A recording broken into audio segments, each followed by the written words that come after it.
I've had ever since my world like came crashing down around me when I came out with the abuse and the eating disorder and everything, and I was basically have to be hospitalized. Ever since then, and this journey that I've been on, I've had a motto of one day at a time, and sometimes it's 1 second at a time. You know?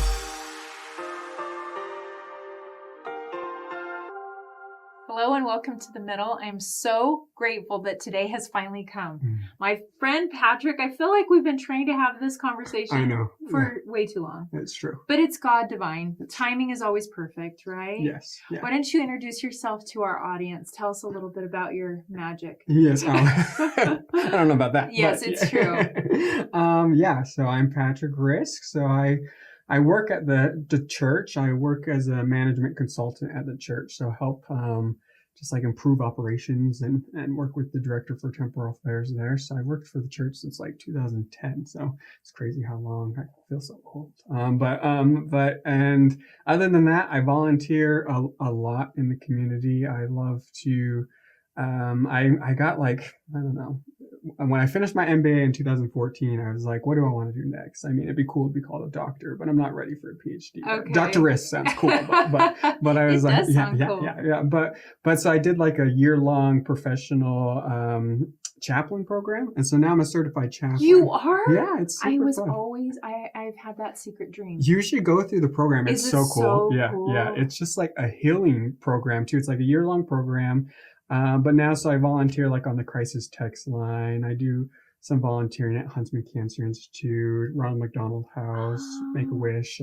And so it's just super fun to basically, I mean, all it is listening. I mean, you're an expert at it already, but you just listen to people. You just be with them in their ashes and their moments of pain, whether that be, you know, a lot of chaplains are, you know, in hospices and you just be with people, you just listen with them and let them know that they're not alone. And so it's super rewarding, can be difficult for sure in those, you know, like on crisis text line, individuals that are contemplating suicide, but it's definitely, it's sacred space to be in for sure. I really just was thrilled that this day had finally come because I admire your empathetic, gentle heart, and it costs someone to become empathetic. Like when you meet people that are authentic and they're empathetic, which are sometimes hard to feel in relationships, it usually, I always say there's something behind that. What is behind your great sense of empathy and willingness to sit with people in their, like you said, ashes? Where does that come from for you? No, I love the way you said that. Usually, and in like the chaplain program, we talked about being wounded healers, and it truly is of those who are best at healing have often been wounded. And so I think, you know, there's lots of, but I've talked about a lot on my, you know, social media and that type of thing, that I was sexually abused, starting from when I was 6 until about 12 by a cousin who was 10 years older than me. And so that manifested itself when I was about like 16. I was going to have to be hospitalized for an eating disorder. So I got to a very low weight and my organs started shutting down. My parents were just like, what's going on? And so they took me to see a therapist, a counselor. And through that is when the kind of abuse came to light. And so it's definitely been a healing journey from all that, and lots of things since that all happened. It tore apart my family. It did. Because once I eventually decided to, I just went to Child Protective Services, and I just had to like tell my story, and then they arrested him and prosecuted him, and it just really tore apart the family because they were of the mindset of, oh, we just need to forgive and forget and that type of thing. And you know, and I never necessarily felt like anger towards him, like I wanted him to suffer or anything like that. It was more so born out of, he was a scoutmaster. He was a school bus driver. I just had access. Yeah. And I was just so, if I just couldn't live with myself if any other little boys were hurt and I didn't act. And so, well, your story is way too common. My sister that died by suicide was also sexually abused by a male babysitter that we had. And I watched that toll on her mental health for years. And part of holding someone accountable is so crucial to everyone's healing, including the perpetrator. Yeah. And so I applaud you for being willing to risk. And I can feel that there are viewers that are keeping still that secret out of shame. There's another reason that's pretty bold that you share on social media of why I love and appreciate you and respect you and admire you. And that is you have another perspective that's a sacred paradox, right? I told you before we started taping, how do you want to refer to this? Because within the LGBTQ community, there's a lot of different ways that people want to be identified as and referred to. And so I really want to put language on that, because sometimes people are like, I don't know what to say. And I'm like, then ask, just say, how do you want to be referred to? Yeah. So how do you identify as? Yeah, it's been kind of in terms of that, like, I started out, I have same-sex attraction, because that felt more safe, right. In terms, especially in the LDS community, and that type of thing.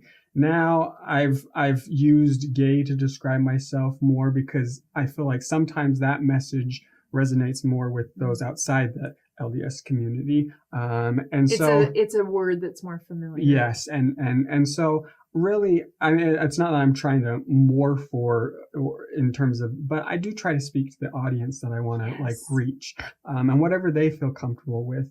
And so for me, label doesn't matter as much. I mean, I'm attracted to guys, right? Whether that means I'm same-sex attraction, right, gay, or whatever you want to label me, it is what it is. I definitely feel your willingness to put language and talk about your experience is so important, especially within faith communities. Recently, some high-profile figures have come out as gay that were raised in other faiths than you and I share, right?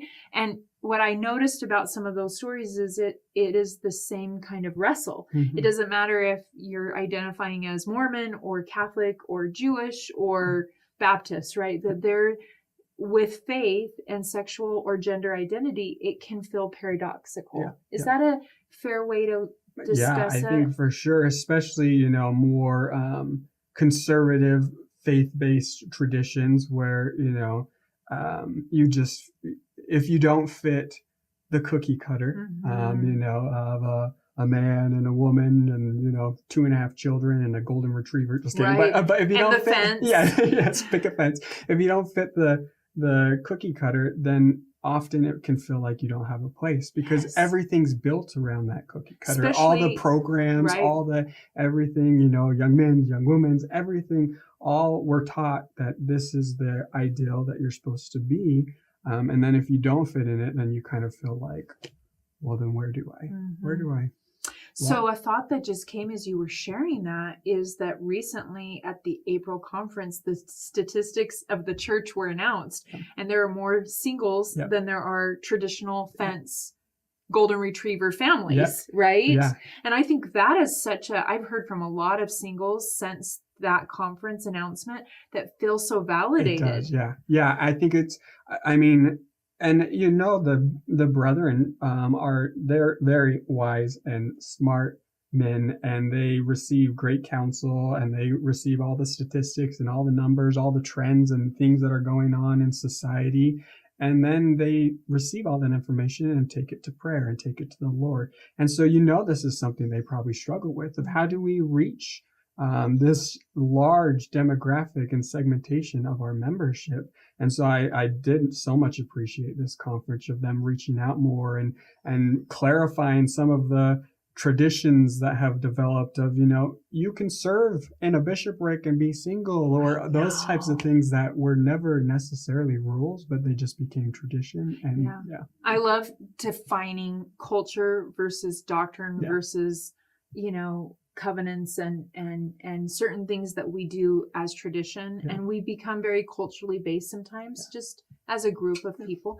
I find it so enriching in my life to have friends within the community, because I have said they have taught me more about Jesus than many of my relationships.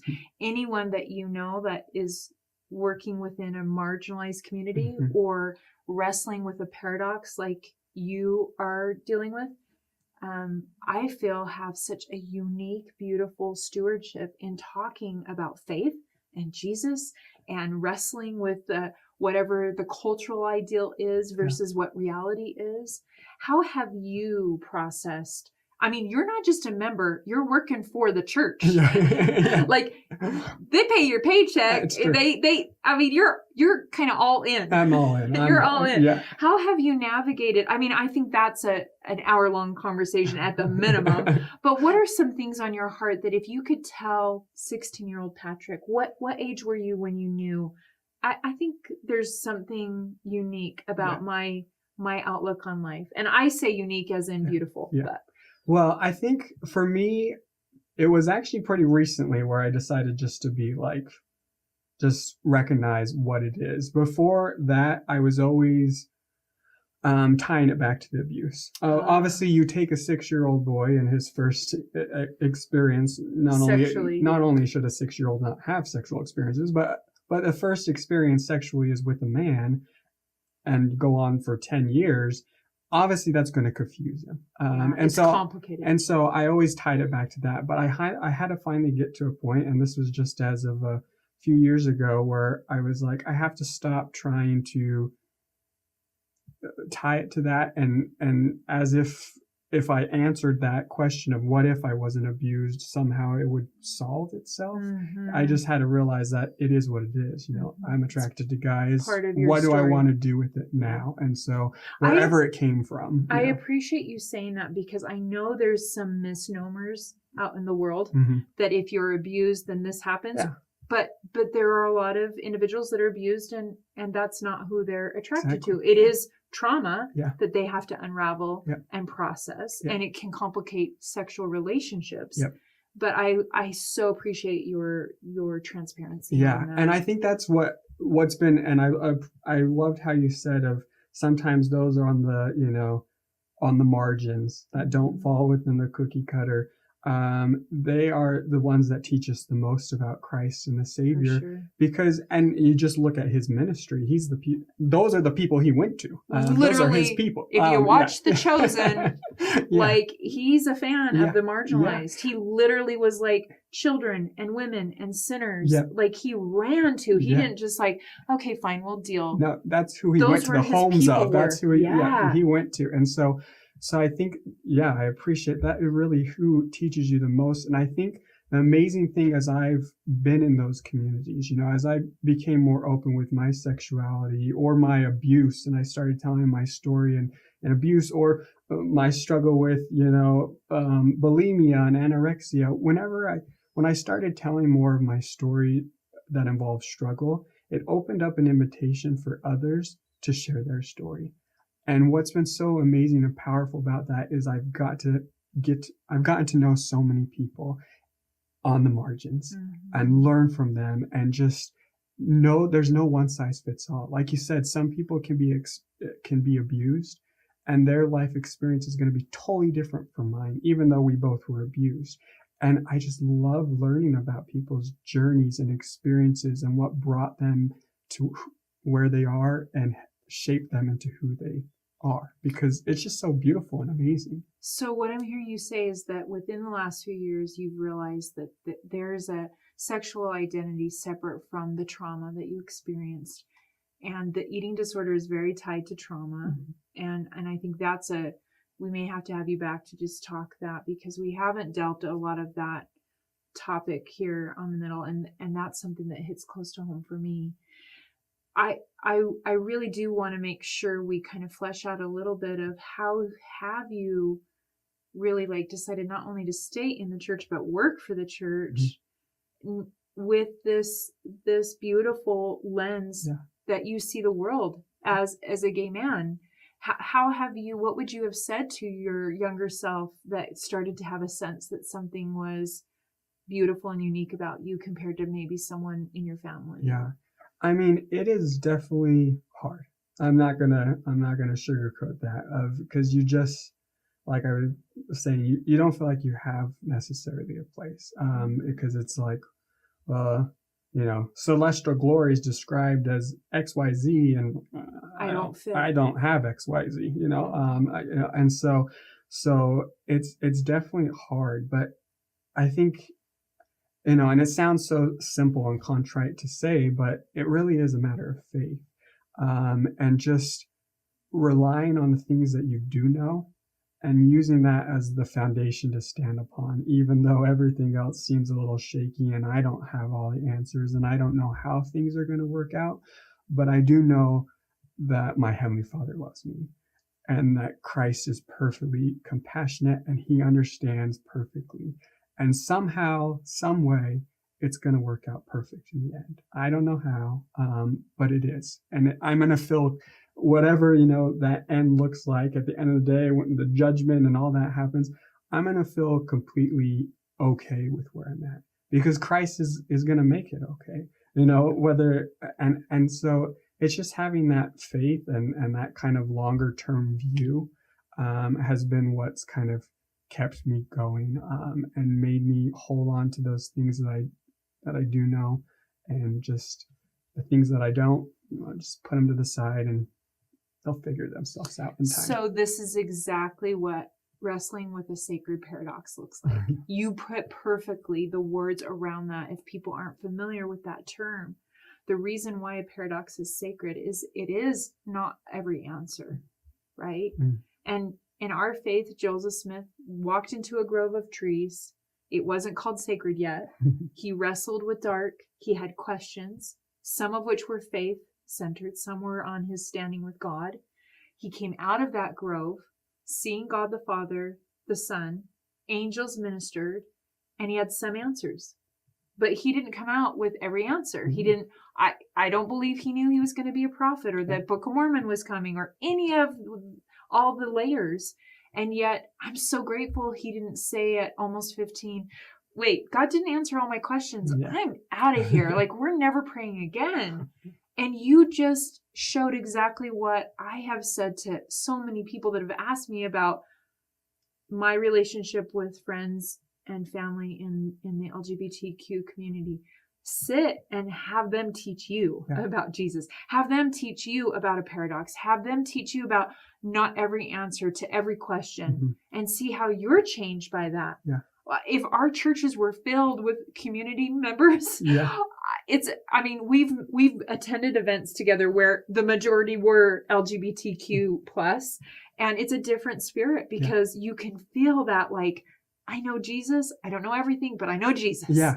So thank you for testifying so perfectly about that long view, and also that it's still hard. Yeah. It's not like, oh, wait, I know who Jesus is, so I wake up every day fine. Yeah. So what do you do when it's not fine? How do you handle that pain? Yeah. That loss? I've had ever since my world came crashing down around me when I came out with the abuse and the eating disorder and everything, and I was basically have to be hospitalized. Ever since then, and this journey that I've been on, I've had a motto of one day at a time. And sometimes it's 1 second at a time, depending on the day. But it's just kind of, again, taking it one day at a time, and, doing what you can, focusing on the things that do bring you joy, and just getting through the day, and knowing that, tomorrow's another day. And I'm going to be able to get up and I'm going to be able to focus on that one thing again, and just get by one day at a time. And I think that's been kind of my saving grace through it all, and just focusing on those things I do know and those things that bring me joy, even though I don't have all the answers or questions. But I mean, like I said, it sounds so much easier than it is. And especially I like all those out there who struggle with, depression or that type of thing, because that's even that much harder, of just feeling like there's no hope whatsoever. At least I've always been able to hold on to a little glimmer of hope, and that's kept me going. But I can't imagine getting to that point where you just feel like you have no hope, and that's definitely those who, try to take their life, and that just breaks my heart. And I wish you wish you could just hug them and love them and just help them get by just for one more day or one more second or whatever they need.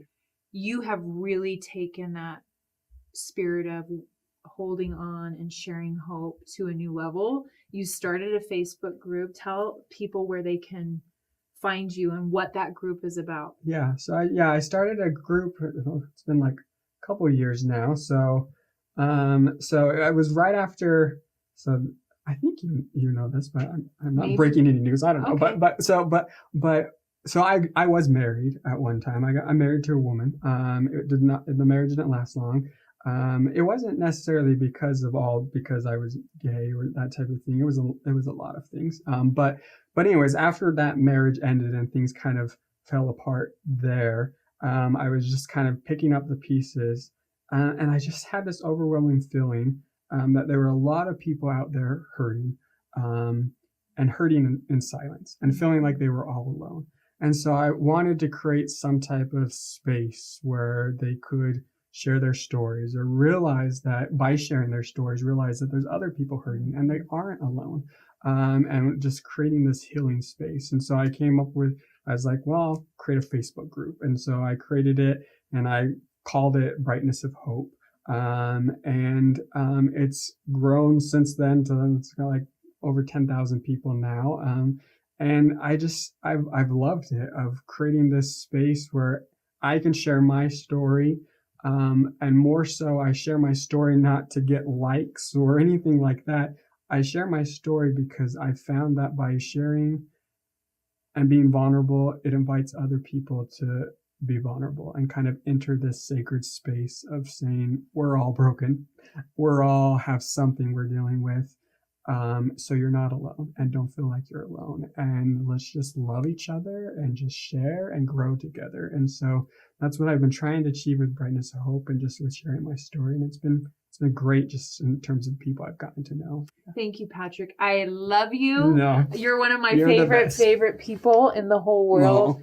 And thank you for sharing your vulnerability, because I know, especially when it comes to faith, sexual identity, gender identity, eating disorders, all the things you've shared, right? It's easy for viewers or for others to think that they know what that story means, or this is how you should handle this story. Mm-hmm. And I always say, especially when our guests are here and so willing to be courageous and so willing to share their manna with you, that it's their story.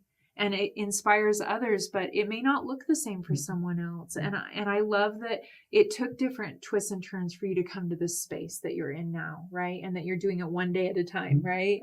So thank you for being willing to put words around really complex and sacred feelings and vulnerability. No, thank you. And just, I think it's so great you're creating this space. And just, I think it's so important to, like you said, of allowing people to tell their stories and making sure that we're not listening with expectations, but we're only listening with the intention to love. Yes. Because I really think that's what Christ did, and that's what's going to do more good than anything. If we're listening with the expectation of, well, great, you're sharing your story, but I want you to return to the covenant path, what the covenant path looks like for me. Or I want you to leave your faith and come live this way. No, let's just let people walk their journey and love them wherever they're at. And honor them. Yeah. I couldn't say it better myself. It's a perfect way to end. Please share this episode with someone that has come to your mind and heart, that maybe has dealt with some of the wrestles that Patrick has shared today, or that you're just feeling a prompting to share with them. You never know why that thought is coming to mind. Thank you for those that have liked and subscribed and have joined us here on this special show of The Middle, this yellow couch conversation space that's sacred every week. And we'll see you again soon.